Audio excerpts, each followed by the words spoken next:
ચાલો આજે જાણીએ ભારતીય તાર સેવાની અદ્ભુત વાર્તા, જેને લોકો પ્રેમથી તાર કહેતા. જ્યારે ફોન કે ઇન્ટરનેટ નહોતા ત્યારે તાત્કાલિક સંદેશ મોકલવો કેટલો મુશ્કેલ હશે નહીં? પણ પછી આવ્યું એક એવું આવિષ્કાર જેણે કોમ્યુનિકેશનને હંમેશા માટે બદલી નાખ્યું: ટેલિગ્રામ. 1830ના દાયકામાં શોધાયા પછી તે 1850માં ભારતમાં આવ્યું અને 1854 સુધીમાં તો બધા માટે ઉપલબ્ધ હતું. પણ સવાલ એ છે કે આ કામ કેવી રીતે કરતું હતું? બધો કમાલ એક ખાસ કોડનો હતો. આ કોડ હતો મોર્સ કોડ, જેમાં ટપકા અને લીટીઓને ઇલેક્ટ્રિક સિગ્નલ બનાવીને તાર પર મોકલવામાં આવતા.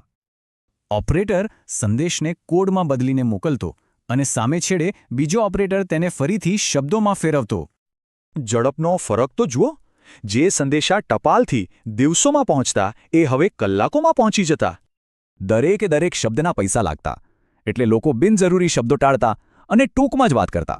જેમ કે તબિયત ખરાબ છે, જલ્દી આવો. બસ આટલામાં જ આખો સંદેશ પહોંચી જતો.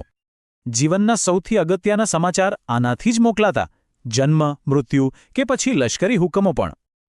પણ સમયની સાથે ટેકનોલોજી બદલાઈ. ફેક્સ, ઈમેલ અને મોબાઈલ ફોનનો જમાનો આવ્યો.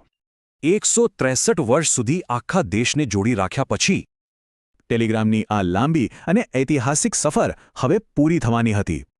વધતા ખર્ચ અને નવી ટેકનોલોજીના કારણે સરકારે 14 જુલાઈ 2013ના રોજ આ સેવા બંધ કરી દીધી. તેના છેલ્લા દિવસે હજારો લોકો ઐતિહાસિક યાદગીરી તરીકે છેલ્લો ટેલિગ્રામ મોકલવા ઉમટી પડ્યા. ટેલિગ્રામે ભારતના ઇતિહાસમાં, ખાસ કરીને 1857ના સ્વાતંત્ર્ય સંગ્રામમાં બહુ મહત્વનો ભાગ ભજવ્યો હતો. આજે આપણી પાસે તરત જ વાતચીત કરવાના સાધનો છે, પણ આટલી ઝડપ મેળવવામાં આપણે શું ગુમાવ્યું છે?